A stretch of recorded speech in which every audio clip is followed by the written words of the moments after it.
ক্বালা রাসূলুল্লাহ সাল্লাল্লাহু আলাইহি ওয়াসাল্লাম, নবীজি বলেন, মা বাসাল্লাহু নাবিয়্যান ইল্লা রাআল গানাম।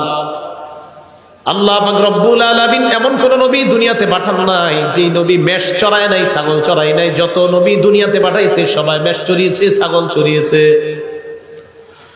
ক্বালা আসহাবুহু, সাহাবারা বললেন, ইয়া রাসূলুল্লাহ ওয়া আনতা, আপনিও কি মেষ চড়িয়েছেন?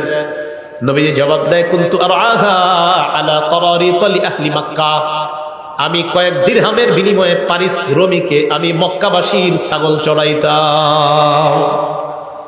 আমি হালাল পারিশ্রমিকে মক্কাবাসীর ছাগল চড়াইতাম, মেষ চড়াইতাম। হালাল উপার্জনের জন্য নবীজি বলেন আমি মেষ চড়াইতাম। তাহলে হালাল উপার্জন করতেন নবীজি মেষ চড়িয়ে, কারণ রাসূলদের খাদ্য হালাল হতে হবে। আমাদের নবীও বলেন যে আমি উপার্জন করতাম কিভাবে, মেষ চড়াইতাম, এর বিনিময়ে আমি কয়েক কিরাত দিরহাম পাইতাম। তাহলে নিজের উপার্জিত এই হালাল ইনকামটা, এটা যত কষ্টকর হোক, এটা যদি হালাল হয়, এটার মধ্যে আলাদা একটা শান্তি আছে। সহিহ বুখারী 2072 নম্বর হাদিসের বর্ণনা। আনিল মিকদাম রাদিয়াল্লাহু তাআলা আনহু قال قال رسول الله صلى الله عليه وسلم, মিকদাম রাদিয়াল্লাহু তাআলা আনহুর বর্ণনা, রাসূলুল্লাহ সাল্লাল্লাহু আলাইহি ওয়াসাল্লাম বলেন, হাদিসের অনুবাদটা মন দিয়ে শুনেন, মা আকালা আহাদুন তাআমান ক্বাত্তু খায়রাম মিন আন ইয়াকুলা মিন আমালি ইয়াদিহি, কোন মানুষ তার হাতের উপার্জিত হালাল খাদ্যের চাইতে উত্তম খাদ্য আর কখনো খায় না। কোন মানুষ নিজের হাতের, নিজের কষ্টের উপার্জিত হালাল খাদ্যের চাইতে দামি খাদ্য, পবিত্র খাদ্য, এত উত্তম খাদ্য আর মানুষ খায় না। মানুষের কষ্টের হালাল উপার্জিত খাদ্যটা এটা এতটা দামি। পরে কি কয় দেখেন, وإن نبي الله داود عليه الصلاة والسلام كان يأكل من عمل يده, আল্লাহ নবী দাউদ আলাইহিস সালাতু ওয়াস সালাম নিজের হাতের উপার্জিত, এই উপার্জিত ইনকামের পর ওই ইনকাম দিয়ে তিনি হালাল খাদ্য গ্রহণ করতেন। এর মানে নবী দাউদ নবীও নিজের কষ্টার্জিত হালাল খাদ্য গ্রহণ করতেন। এই হাদিস থেকে বুঝলাম আমাদের হাতে হালাল খাদ্য উপার্জন, আমাদের হাতে হালাল উপার্জনটা এবং এটা দ্বারা হালাল খাদ্য সঞ্চয় করা, এটা হলো সবচেয়ে উত্তম। নবী দাউদ আলাইহিস সালাতু ওয়াস সালাম উনিও নিজের হাতে কামাই করতেন, এই সঞ্চয়কৃত ওনার অর্থ দিয়ে উনি জীবিকা নির্বাহ করতেন।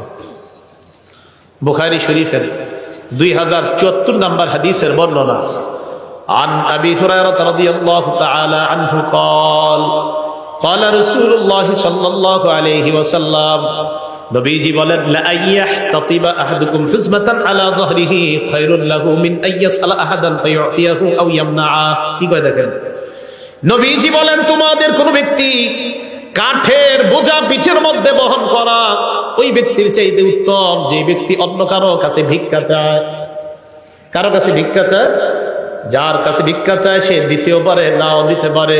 আল্লাহ নবী কয় ভিক্ষা চাওয়ার চাইতে কাঠ বহন করে তুমি পিঠের উপর কাঠ বহন করবা, ওই কাঠ তুমি বিক্রি করে হালাল উপার্জন করবা। আমি নবীর কাছে ওই ভিক্ষার চাইতে এই পেশা অনেক বেশি দামি। সহিহ বুখারী 2075 নম্বর হাদিস। এই হাদিসের বর্ণনাকারী জুবাইর ইবনুল আওয়াম রাদিয়াল্লাহু তাআলা আনহু। عن الزبير بن العوام رضي الله تعالى عنه قال قال رسول الله صلى الله عليه وسلم لأن يأخذ أحدكم أحبله خير له من أن يسأل الناس। কি কয় দেখেন, তোমাদের কোন ব্যক্তি রশি নিয়ে জঙ্গলে যাইবা, যাওয়ার পর লাকড়ি সংগ্রহ করবা, ওই লাকড়ি রশি দিয়ে বাঁধার পর ওই লাকড়ি বিক্রি করে হালাল উপার্জন করবা, এটা মানুষের কাছে চাওয়ার চাইতে অনেক দামি। তাহলে হালাল উপার্জন অন্য কারো কাছে ভিক্ষা করার চাইতে অনেক দামি। দুইটা হাত ভালো আছে, এই ভালো আছে, দুই হাত পা সব সুস্থ, আপনি ভিক্ষা করার চাইতে হাতে কোনো কাজ টাজ করে হালাল উপার্জন করা, এটা নবীজি দামি উপার্জন বললেন। আমার সাথে একটা বাংলা বলেন, বলেন ভালো মানুষের জন্য ভালো সম্পদ কতই না উত্তম। আবার বলেন ভালো মানুষের জন্য ভালো সম্পদ কতই না উত্তম। এবার একটা হাদিস শুনেন, আল আদাবুল মুফরাদিন, ইমাম বুখারীর লেখা 299 নম্বর হাদিস। আমর ইবনুল আস রাদিয়াল্লাহু তাআলা আনহুর বর্ণনা, তিনি বলেন, বাসাইলাইয়ান নবী সাল্লাল্লাহু আলাইহি ওয়াসাল্লাম, আমর ইবনুল আস রাদিয়াল্লাহু তাআলা আনহু বলেন, আল্লাহ নবী আমার কাছে সংবাদ পাঠিয়েছেন, ফাআমারানি আন আকুযা আলাইয়া সিয়াবি ওয়া সিলাহি সুম্মা আতিহি, আমি যেন যুদ্ধের পোশাক পরে অস্ত্রে শস্ত্রে সুসজ্জিত হয়ে আল্লাহ নবীর কাছে আসি, এই সংবাদ আমার কাছে পাঠাইছেন। আমর ইবনুল আস বলেন, ফাফআলতু ফাআতাইতুহু ওয়া হুয়া ইয়াতাওয়াদ্দা, আমি যুদ্ধের পোশাক পরলাম, অস্ত্রে শস্ত্রে সজ্জিত হয়ে আল্লাহ নবীর কাছে গেলাম, গিয়ে দেখি আল্লাহ নবী ওযু করে। নবীজির কাছে যাওয়ার পর ফাসআদা ইলাইয়াল বাসার, নবী আমার দিকে এইভাবে মাথা উঠায়া ভালোভাবে তাকাইলেন, গভীরভাবে আমাকে দেখলেন। আবার বলছি, আমি নবীজির কাছে গেলাম, নবী ওযু করতেছে, আমি যাওয়ার পর নবী গভীরভাবে আমার দিকে তাকায় দিয়েছে অনেকক্ষণ। সুম্মা তাআ, এরপর মাথা নিচে নামাইছে। এরপর আল্লাহ নবী আমাকে বলেন, ইয়া আমর, ইন্নী উরিদু আন আবআসাকা আলা জাইশিন ফায়ুগনিমুকাল্লাহ, আমি তোমাকে একটা সেনাবাহিনীর প্রধান বানিয়ে পাঠাইতে চাই। আমার আশা ওই বাহিনীর সাথে যাওয়ার পর যুদ্ধ করবা, আল্লাহ অনেক গনিমতের মালের মালিক তোমাকে বানাবেন। আমর ইবনুল আস এটা যখন শুনলেন, নবী বললেন, ওয়া ইন্নী আরগাবু লাকা মিনাল মালি সালিহা, আমার আশা তোমার যেন কিছু ভালো সম্পদ অর্জন হয়, এটা আমার আশা। আবার বুঝবেন, নবীজি বললেন, আমর, আমার আশা তোমার যেন কিছু ভালো মাল হয়, সম্পদ হয়, এটা আমার আশা, তাই তোমাকে আমি যুদ্ধে পাঠাইতেছি, এবং আমার আশা এই যুদ্ধে আল্লাহ তোমাকে অনেক নিয়ামত দান করবেন। আমর ইবনুল আস বললেন, ইয়া রাসূলুল্লাহ, মা আসলামতু রাগবাতান ফিল মাল, হুজুর আমি তো সম্পদ অর্জন করার জন্য ইসলাম গ্রহণ করি নাই। সুবহানাল্লাহ।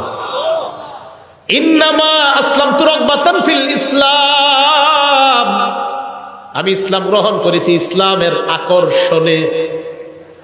ফাকুনু মা রাসূলিল্লাহি সাল্লাল্লাহু আলাইহি ওয়াসাল্লাম, আমার আশা আমি ইসলাম গ্রহণ করার পর আল্লাহ নবীর সাথে থাকতে পারবো, এই আশায় আমি মুসলমান হইলাম।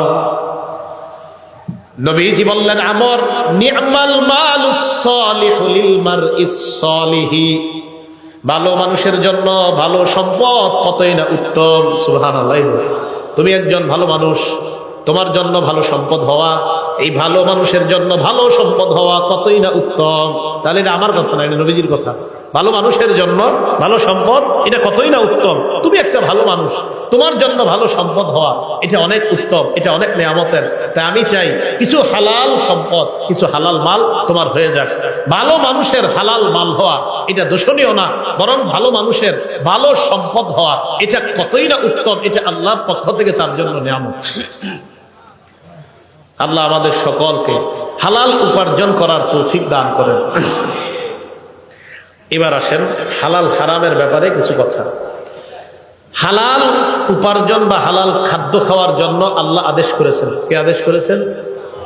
এটা সব মানুষদেরকে আদেশ করেছেন।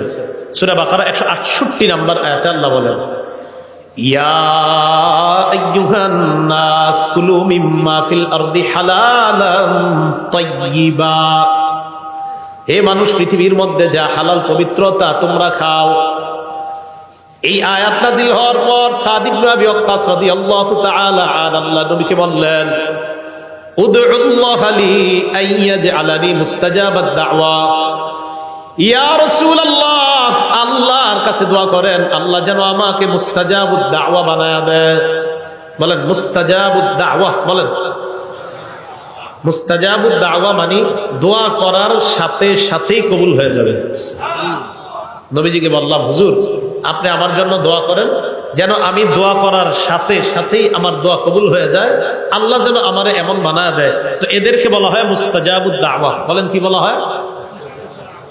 নবীজি বললেন, ইয়া সাআদ আতিব মাতআমাক তাকুন মুস্তাজাবাদ দাওয়া, সাআদ হালালটা পবিত্র করো, সাআদ খাবারটা পবিত্র করো, সাআদ খাবারটা পবিত্র করো, সাআদ হালাল খাদ্য খাও, তাকুন মুস্তাজাবাদ দাওয়া, পেটে হালাল লুকাও, তুমি মুস্তাজাবুদ দাওয়া হয়ে যাবা। পেটে যদি হালাল খাবার যায়, আল্লাহর কাছে যা বলবা আল্লাহ তাই কবুল করবেন। হালাল খাও, হালাল খাও, মুস্তাজাবুদ দাওয়া হয়ে যাবে। তাহলে বলেন, দোয়া কবুলের জন্য শর্ত কি? খাওয়া হালাল, ভিতরে হালাল হালাল ঢুকাইতে হয়। সূরা নাহল 114 নম্বর আয়াত আল্লাহ বলেন, ফাকুলু মিম্মা রাযাকাকুমুল্লাহু হালালান তাইয়্যিবা। আল্লাহ যে রিজিক তোমাদেরকে দিয়েছেন তা থেকে পবিত্র হালাল যে রিজিক তা তোমরা গ্রহণ করো। ওয়াশকুরু নি'মাতাল্লাহ, এবং আল্লাহর নিয়ামতের শুকরিয়া আদায় করো। বলেন আমার সাথে, হালাল খাবো, বলেন, আর আলহামদুলিল্লাহ বললেন। হালাল খাবো, শুকরিয়া আদায় করবেন। তো আল্লাহ বলেন তোমরা হালাল খাও আর শুকরিয়া আদায় করো, হালাল খাও, শুকরিয়া আদায় করো। আর হালালকে যত শুকরিয়া আদায় করবেন তত আপনার নেয়ামত আল্লাহ রব্বুল আলামিন বাড়িয়ে দিবেন। হালাল খাদ্যের জন্য আল্লাহর কাছে দোয়া করবেন। তিরমিজি শরীফের 2361 নম্বর হাদিসের বর্ণনা, ক্বালা রাসূলুল্লাহ সাল্লাল্লাহু আলাইহি ওয়াসাল্লাম, নবীজি বলেন, আল্লাহুম্মা জাআল রিজকা আলি মুহাম্মাদিন কুতা। নবীজি আল্লাহর কাছে দোয়া করতেন, আল্লাহ মুহাম্মদ সাল্লাল্লাহু আলাইহি ওয়াসাল্লামের পরিবারের জন্য জীবন ধারণের উপযোগী হালাল খাদ্যের ব্যবস্থা করে দেন। সুখী মানুষের তিনটা অবস্থা নবী বলছেন। একজন মানুষের মাঝে 3 গুণ পাওয়া গেলেই সে সুখী। বলেন কয় গুণ? 3টা গুণ যদি আগামীকাল সকালে আপনার মাঝে পাওয়া যায় তাহলে বুঝবেন আগামীকাল আপনি সুখী। কয় গুণ? হ্যাঁ, কালকে পাওয়া গেলে কালকেই সুখী। দলিল তিরমিজি শরীফের 346 নম্বর হাদিসের বর্ণনা, 2346। ক্বালা রাসূলুল্লাহ সাল্লাল্লাহু আলাইহি ওয়াসাল্লাম, নবীজি বলেন, মান আসবাহা মিনকুম আমিনান ফি সিরবিহি। তোমাদের মধ্যে কোন মানুষ যদি সকাল অবস্থা হয় এমন অবস্থায় তার পরিবার নিয়ে সে নিরাপদে আছে। 1 নাম্বার, তোমাদের মধ্যে যদি কারো সকাল এমন অবস্থায় হয় সে পরিবারের মধ্যে নিরাপদ, পরিবার সহ পুরা নিরাপদে আছে। 1। 2 নাম্বার, মুআফান ফি জাসাদিহি, শরীরটা সুস্থ আছে। 3 নাম্বার, ইনদাহু কুতু ইয়াউমিহি, তার কাছে একদিনের খাদ্য আছে। বলেন তো, 1 নাম্বার পরিবার নিয়ে সুখে আছে, 2 নাম্বার সুস্থ আছে, 3 নাম্বার কয়দিনের খাবার? নবীজি বলেন, কান্নামা হিজাত লাহুদ দুনিয়া, এই ব্যক্তির জন্য কেমন যেন পুরা দুনিয়ার সব কল্যাণ জমা করা হয়েছে।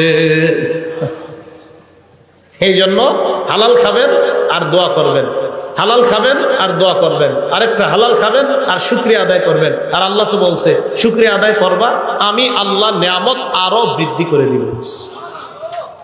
আল্লাহ আমাদেরকে হালাল খাদ্য খাওয়ার তৌফিক দান করেন। সূরা তাহা 81 নম্বর আয়াতে আল্লাহ বলেন, কুলু মিন তাইয়্যিবাতি মা রাযাকনাকুম, আমি তোমাদেরকে যে খাদ্য দিয়েছি তার মধ্যে পবিত্র যেটা, এটা তোমরা খাও, পবিত্র খাদ্য তোমরা খাও। সূরা ইউনূসের 59 নম্বর আয়াতে আল্লাহ বলেন, কুল আরাআইতুম মা আনজালাল্লাহু লাকুম মিন রিজকিন ফাজআলতুম মিনহু হারামান ওয়া হালালা। নবী আপনি বলেন, তোমরা কি ভেবে দেখেছো আল্লাহ তোমাদের জন্য যে রিজিক নাজিল করছেন ওই রিজিকের কিছু অংশ তোমরা হালাল বানাও আর কিছু অংশ তোমরা হারাম করছো। এই যে তোমরা হালাল করো আর হারাম করো, আল্লাহু আযিনা লাকুম, এই আদেশ কি আল্লাহ তোমাদেরকে দিয়েছেন? আম আলাল্লাহি তাফতারুন, নাকি তোমরা আল্লাহর নামে মিথ্যা অপবাদ দাও? এই আদেশ কি আল্লাহ তোমাদেরকে করেছেন কিছু হালাল কিছু হারাম করার জন্য, নাকি আল্লাহর নামে তোমরা মিথ্যা অপবাদ দাও? আমাদের সকলকে আমরা যেন হালালকে হালাল হিসাবে গ্রহণ করি, হারামকে হারাম হিসাবে গ্রহণ করতে পারি, আল্লাহ তৌফিক দান করেন। সহিহ বুখারী 2059 নম্বর হাদিসের বর্ণনা। এই হাদিসটা আমাদের বর্তমান যুগের সাথে আমরা মিলাই দেখেন কি বলে নবীজি। আল্লাহুম্মা লাকাল হামদু ওয়া শুকর। عن أبي هريرة رضي الله تعالى عنه قال قال رسول الله صلى الله عليه وسلم, আবু হুরায়রা রাদিয়াল্লাহু তাআলা আনহুর বর্ণনা, নবীজি সাল্লাল্লাহু আলাইহি ওয়াসাল্লাম বলেন, ইয়াতি আলান নাসি জামান, মানুষের উপর এমন একটা সময় আসবে, লা ইউবালিল মারউ মা আখাযা মিনহু, মানুষ যাচাই বাছাই করবে না কোত্থেকে সে উপার্জন করে, আমিনাল হালালি আমিনাল হারাম। নবীজি বলেন এমন একটা সময় আসবে যে সময় মানুষ পরোয়া করবে না, হালাল কামাই করলো না হারাম কামাই করলো পরোয়া করবে না, পকেটে আসলেই হয়, হালাল হোক আর হারাম হোক এটা পরোয়া করবে না। এই যুগ নবী বলছে আসবে। আপনারা বলেন এটা কি আসবে? তাখরিজু শরহি সুন্নাহ একটা কিতাব। এই কিতাবের 4113 নম্বর বর্ণনা।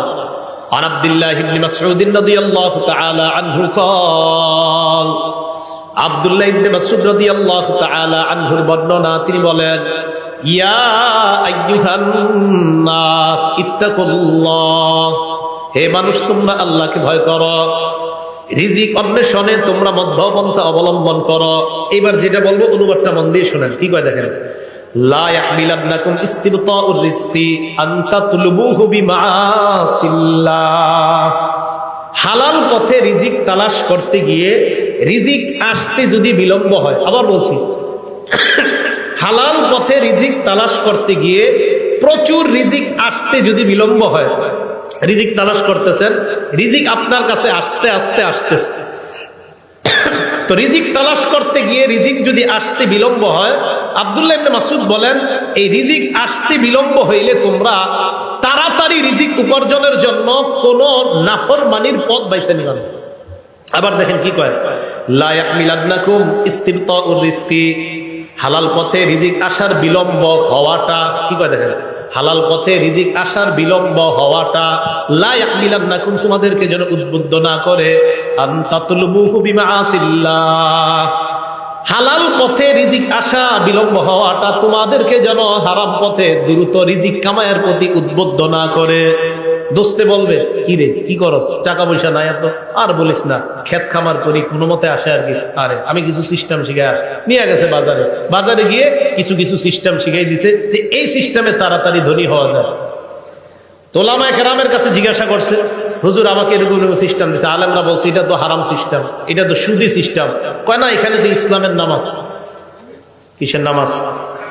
এবং ওই অফিসের মধ্যে এটাও লেখা, পিছনে সূরা বাকারা 275 নম্বর আয়াতও লেখা আছে, আহাল্লাহুল বাই'a ওয়া হারামার রিবা, আল্লাহ ব্যবসা হালাল করেছেন, সুদকে হারাম করেছেন। তো এটা তো পিছনেও লেখা আছে, এরপরে ওই অফিস কিভাবে হারাম কাজ করে? ইসলামের লেভেল, কোরআনের আয়াত আর হাদিস পিছনে লাগায়া সুদের কারবার যদি কেউ করে, এটা কিয়ামত পর্যন্ত হালাল হবে না, হারাম, এটা হারামই থাকবে। তাহলে লেভেল লাগাইলে হারাম হালাল হয়ে যায় না। কি কথা বুঝে আসছে? আচ্ছা, তিরমিজি শরীফের 2376 নম্বর হাদিসের বর্ণনা, হাদিসটা মন দিয়ে শোনেন। দুটি ক্ষুধার্ত নেকড়ে বাঘ একটি বকরির পালের মধ্যে পাঠায়া দিয়েছেন, অনেকগুলা বকরির পালের মধ্যে দুটি ক্ষুধার্ত বাঘ পাঠায়া দিয়েছেন। বকরি থাকবে না সব শেষ হবে? ক্বালা রাসূলুল্লাহ সাল্লাল্লাহু আলাইহি ওয়াসাল্লাম, নবীজি বলেন, মা যিবান জাইআন উরসিলা ফি গানামিন বিআফসাদালাহা মিন হিরসিল মারই আলাল মালি ওয়াশ শারাফি লিদীনিহি। নবীজি বলেন, ক্ষুধার্ত দুইটা বাঘ বকরির পালের মধ্যে পাঠানোর পর এই ক্ষুধার্ত বাঘ বকরিগুলোর জন্য যতটা ক্ষতিকারক, এর চাইতে কোনো মানুষ সম্পদের লোভ আর মর্যাদার লোভ যদি করে, ওই মানুষের জন্য, তার দিনের জন্য এর চাইতে বেশি ক্ষতিকারক। আবার বলছি, সম্পদের লোভ, মর্যাদার লোভ, দুইটা ক্ষুধার্ত নেকড়ে বাঘ বকরির পালের জন্য যতটা না ক্ষতিকারক, নবীজি বলেন সম্পদের লোভ আর মর্যাদার লোভ একটা মানুষের ধর্মের জন্য এর চাইতে বেশি ক্ষতিকারক। কেন? যে আমার সম্পদ দরকার, কি আমার 10 কোটি টাকা লাগবে, এটা হালাল পথে হোক আর হারাম পথে হোক সমস্যা নাই, লাগবে 10 কোটি। বলেন এটা কি তার ধর্ম ঠিক থাকলো না ক্ষতি হয়ে গেল? আবার মর্যাদা, ওই চেয়ারে আমাকে বসতে হবে, কিভাবে বসবো আমি জানি না, বসতেই হবে। বলেন এখন যদি অনৈতিক কোনো পথ বেছে নেয়, এটা কি তার মর্যাদা, তার ধর্মের জন্য এটা কি ঠিক থাকলো না ক্ষতিকারক হয়ে গেল? তাহলে মর্যাদা এবং সম্পদের লোভ, এই দুই লোভ মানুষের ধর্মের জন্য এতটা ক্ষতিকারক, যতটা না ক্ষতিকারক ক্ষুধার্ত নেকড়ে বাঘ বকরির জন্য এর চাইতে বেশি ক্ষতিকারক মানুষ সম্পদের লোভ অনৈতিক পন্থায় করা, আর মর্যাদার লোভ অনৈতিক পন্থায় করলে তার চাইতে বেশি ক্ষতিকারক হয়। তিরমিজি শরীফ 2416 নম্বর হাদিসের বর্ণনা। ক্বালা রাসূলুল্লাহ সাল্লাল্লাহু আলাইহি ওয়াসাল্লাম, নবীজি বলেন, লা তাজুলু কদামা ইবনি আদম হাত্তা ইউসআলা আন খামস, বনি আদমের পা, দুই পা নড়বে না কিয়ামতের ময়দানে 5 প্রশ্ন করার আগ পর্যন্ত। বলেন কয় প্রশ্ন? 1 নাম্বার, আন উমরিহি ফিমা আফনা, জীবন কোন কাজে কাটাইছেন।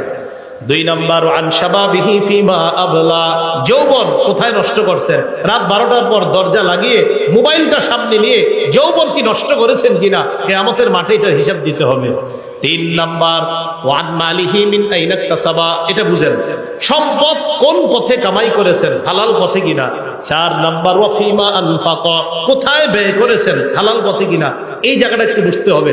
3 নাম্বার সম্পদ হালাল পথে কামাই করেছেন কিনা। 4 নাম্বার হালাল পথে ব্যয় করেছেন কিনা। অনেকে মাশাআল্লাহ সম্পদ হালাল পথেই কামাই করে, করার পর এটা দিয়ে 58 ইঞ্চি একটা টেলিভিশন কিনে, তাহলে হালালটা লাগলো কোথায়? হারামে। তাহলে হালাল পন্থায় টাকা কামাইলেন আপনি, কামাই করার পর আপনি এবার এই হালাল টাকা দিয়া বিশাল বড় একটা স্ক্রিনের ব্যবস্থা করলেন সিনেমা দেখার জন্য, তাহলে টাকা কোথায় লাগাইলেন? এটার জবাব দিতে করতে হবে। তো 3 নাম্বার হালাল পথে কামাইছেন কিনা, 4 নাম্বার হালাল পথে ব্যয় করেছেন কিনা, 5 নাম্বার ওয়ান ইলমিহি ফিমা বিমা যা আমিলা ফিমা আলিমা, আপনি যা জানলেন সেই অনুযায়ী আমল করেছেন কিনা, এটা কিয়ামতের মাঠে জিজ্ঞাসা করা হবে। এই জায়গাটা একটু বুঝেন। একটু আগে আমি হালাল হারামের ওয়াজ করছি না, জোরে বলেন। সুদ কি? হালাল পন্থায় টাকা কামাই করে হারাম পথে ব্যয় করা, এটা কি জায়েজ না নাজায়েজ? এই যে আমার থেকে বিষয়টা জানলেন, একটা বিদ্যা জানলেন কিনা, জানার পরে যদি আপনি ঠিক মতো আমল না করেন, কিয়ামতের মাঠে এটা জবাবদিহিতা করতে হবে। 5 নাম্বার প্রশ্ন, তুমি যা জানলা ওই জানা অনুযায়ী আমল করছো কিনা। এই যে এতক্ষণ পর্যন্ত আপনি জানলেন হালাল কোনটা হারাম কোনটা, এখন আমার থেকে যে জানলেন তার মানে একটা বিদ্যা জেনে ফেললেন, এই বিদ্যা অনুযায়ী সঠিকভাবে আমল করছেন কিনা, এটা কিয়ামতের মাঠে আপনাকে জিজ্ঞাসিত হতে হবে। সুদ কি জানছেন নি? জোরে বলেন, সুদ কি? এটা কি জানছেন? তো খবর আছে। আল্লাহ বুঝার তৌফিক দান করেন। এখন আপনি সঠিক পথে চলার জন্য কি দরকার? আপনি যার সাথে চলাফেরা করবেন এই মানুষটা ভালো হতে হবে। বুঝেন নাই? যার সাথে চলবেন তিনি কি হতে হবে? তিরমিজি শরীফ 1378 নাম্বার হাদিস, ক্বালা রাসূলুল্লাহ সাল্লাল্লাহু আলাইহি ওয়াসাল্লাম, নবীজি বলেন, আর রাজুলু আলা দীনি খালিলিহি ফালয়ানজুর আহাদুকুম মাইয়ু খালিল। নবীজি বলেন, মানুষ তার বন্ধুর রীতিনীতির অনুসারী হয়। তোমাদের প্রত্যেকে যেন চিন্তা করে কাকে বন্ধু বানাও। সুদখোরকে যদি বন্ধু বানান, আপনারও এটা সুদখোর বানাবে। বন্ধু কারে বানাইতেছেন এটা আপনি বুঝে শুনে বানাইতে হবে। মানুষ তার বন্ধুর রীতিনীতির অনুসারী হয়, অতএব মানুষ যেন চিন্তা করে যে সে কাকে বন্ধু বানায়। আল্লাহ আমাদের জীবনে একজন প্রকৃত বন্ধু আল্লাহ আমাদেরকে ব্যবস্থা করে দেন। সহিহ বুখারীর একটা বর্ণনা শুনেন, 3842 নাম্বার হাদিসের বর্ণনা। আবু বকর সিদ্দিক রাদিয়াল্লাহু তাআলা আনহুর এক আশ্চর্য ঘটনা। ওনার একজন গোলাম ছিল, আম্মা জান আয়েশা সিদ্দিকার বর্ণনা, কানা লি আবি বকর সিদ্দিক রাদিয়াল্লাহু তাআলা আন গুলাম কানা ইখরিজু লাহুল খরাজ। আবু বকর সিদ্দিক রাদিয়াল্লাহু তাআলা আনহুর একজন গোলাম, তিনি কর বের করতেন। আবু বকর সিদ্দিক রাদিয়াল্লাহু তাআলা এই কর যে বের করে আনতেন, এটা থেকে তিনি খাইতেন। একদিন এই গোলাম কি করছে, ফাজাআ বিশাইইন, একদিন কি জানি একটা নিয়ে আসছে। আনার পর আবু বকর সিদ্দিককে বললেন এটা খান। আবু বকর সিদ্দিক এটা খাইলেন। খাওয়ার পর গোলাম বলে, আতাদেরি মা হাযা, আপনি কি জানেন আপনি কি খাইছেন? কয় কেন, কি হয়েছে? কয় কুনতু তাকাখানতু ফিল জাহিলিয়া, আমি জাহিলি যুগে গণনা করতাম, ভাগ্য গণনা করতাম। কি গণনা করতাম? ভাগ্য। কয় মা উহসিনুল কাহানা ইল্লা আন্নী খাদাতুহু, আমি ভাগ্য গণনা কিছুই জানতাম না, হুদাই মানুষের ধোঁকা দিতাম। আমাদের দেশেও বিভিন্ন ওভারব্রিজের নিচে বিভিন্ন জায়গায় জায়গায় ভাগ্য গণনা করা হয়। হয়তো 100 জনের মধ্যে একজনকে একটা কইছে, এটা কোনো মতে লেগে গেছে, ওই একজন গিয়ে আরো 10,000 রে বোকা বানায় এখানে নিয়ে আসে। এগুলা মিথ্যা কথা। এদের কাছে যারা যাবে তাদের ইমানের মধ্যে খতরা এসে যাবে। ভাগ্য গণনা এগুলো বিশ্বাস করবেন না। তো উনি বলেন, আমি মানুষের ধোঁকা দিতাম, হুদায় আমি ভাগ্য গণনা করতে পারতাম না। তো কি হয়েছে? আমি যার ভাগ্য গণনা করছি জাহিলি যুগে, এরকম একজনের সাথে আমার দেখা হয়ে গেছে আজকে, উনি আমাকে এইগুলা দিছে, আমি আপনারে নিয়ে আসলাম আপনার কাছে। ওই ভাগ্য গণনার যে পারিশ্রমিক, এই পারিশ্রমিক আপনার কাছে আনছি, এটাই আপনি খাইছেন। আবু বকর সিদ্দিক কয়, সর্বনাশ। ফাআদখালা ইয়াদাহু, মুখে হাত ঢুকাইছে। ফাকাআ কুল্লা শাইইন ফি বাতনিহি, পেটে যা ছিল মুখে হাত ঢুকায়া সব বমি করে ফেলায় দিছে। সব বমি করে কি করছে? ফালায়া দিছে। তাহলে কি বোঝা গেল? হারাম ওনার পেটে ঢুকবে আবু বকর সিদ্দিক রাদিয়াল্লাহু তাআলা আনহু, এটা উনি সহ্য করলেন না, এটা উনি বরদাস্ত করলেন না। এই জন্য আমার আপনার চ্যালেঞ্জিং হলো হালাল গ্রহণ করা, হারাম থেকে বেঁচে থাকা। বলেন, কি গ্রহণ করা? হালাল গ্রহণ করা, হারাম থেকে বেঁচে থাকা। তাহলে আমরা হারাম থেকে বেঁচে থাকবো তো ইনশাআল্লাহ। হালাল খাদ্য গ্রহণ করবো তো ইনশাআল্লাহ। আজকে থেকে আমরা সুদী ভয়ঙ্কর, বর্তমানের সবচেয়ে ভয়ঙ্কর একটা অপরাধের নাম হলো হারাম খাওয়া। এই হারাম খাওয়ার মধ্যে একটা হারাম হলো সুদ খাওয়া। বলেন কি খাওয়া? আল আদাবুল মুফরাদের ৮ নম্বর হাদিস, একজন ব্যক্তি, বিখ্যাত ব্যক্তি তাবি, তার নাম কয়সালা ইবনে মাইয়াস। মনে থাকবেন, আমরা কয়সালা একটু মনে রাখলে চলবে, ইবনে মাইয়াস আর মনে রাখা দরকার নাই। কয়সালা ইবনে মাইয়াস তিনি বলেন, কুনতু মান নাজদাত, আমি যুদ্ধ বিগ্রহে থাকতাম। ওয়াকাদ আসাবতু যুনুবান লা আরাহা ইল্লা বিনাল কাবাইর, আমি কিছু গুনাহ করছি, এই গুনাহগুলো আমার কাছে কবিরা গুনাহ মনে হয়েছে। ফাযাকারতু যালিকা লিইবনে ওমর, আমি এই গুনাহগুলো আব্দুল্লাহ ইবনে ওমরকে জানাইছি। আব্দুল্লাহ ইবনে ওমর জানার পর বললেন, কি কি গুনাহ করছো বলো। তো আমি বললাম কাজা ওয়া কাজা, ওই গুনাহ। ইবনে ওমর বললেন, লাইসাত হাযিহি মিনাল কাবাইর, তুমি যে গুনাহের কথা বলছো এগুলা কবিরা গুনাহ না। প্রধানত প্রধান কবিরা গুনাহ অনেকগুলা, এর মধ্যে উল্লেখযোগ্য প্রধান কবিরা গুনাহ 9টা। বলেন কয়টা? এটা ইবনে ওমরের বক্তব্য রাদিয়াল্লাহু তাআলা। তিনি বলেন, 1 নাম্বার শিরকু বিল্লাহ, আল্লাহর সাথে শিরিক করা। 2 নাম্বার ওয়াকাতলু নাসামা, নর হত্যা করা, মানুষ হত্যা করা। 3 নাম্বার ওয়াকসফুল মুহসানা, সতী সাদী কোন নারীর উপর মিথ্যা অপবাদ দেওয়া। 4 নাম্বার ওয়াকলুর রিবা, সুদ খাওয়া। 5 নাম্বার ওয়াকলু মালিল ইয়াতীম, এতিমের সম্পদ অন্যায়ভাবে ভক্ষণ করা। কি করা বলেন তো? এতিমের সম্পদ অন্যায়ভাবে ভক্ষণ করা। 6 নাম্বার ওয়াল ফিরারু মিনাজ জাহফি, জিহাদের ময়দান থেকে পলায়ন করা।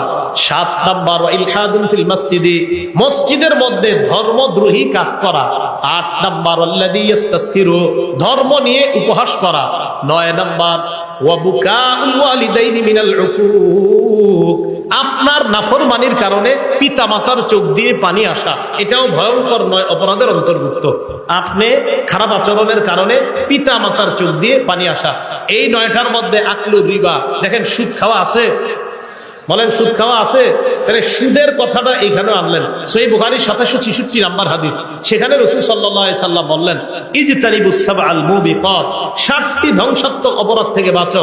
এর মধ্যে রাসূল সাল্লাল্লাহু আলাইহি সাল্লাম 4 নম্বরে সিরিয়ালে আকলু রিবা, সুদ খাওয়ার কথা বলেছেন। কি খাওয়া বলেন তো? সুদ খাওয়া। তাহলে সুদ এটা ভয়ঙ্কর অপরাধ, এটা হারাম খাদ্যের মধ্যে একটা ভয়ঙ্কর হারাম হলো সুদ খাওয়া। আল্লাহ আমাদের পুরা সমাজকে সুদ মুক্ত একটা সমাজ যেন সবাই মিলেমিশে আমরা সবাই গঠন করতে পারি, আল্লাহ তৌফিক দান করেন।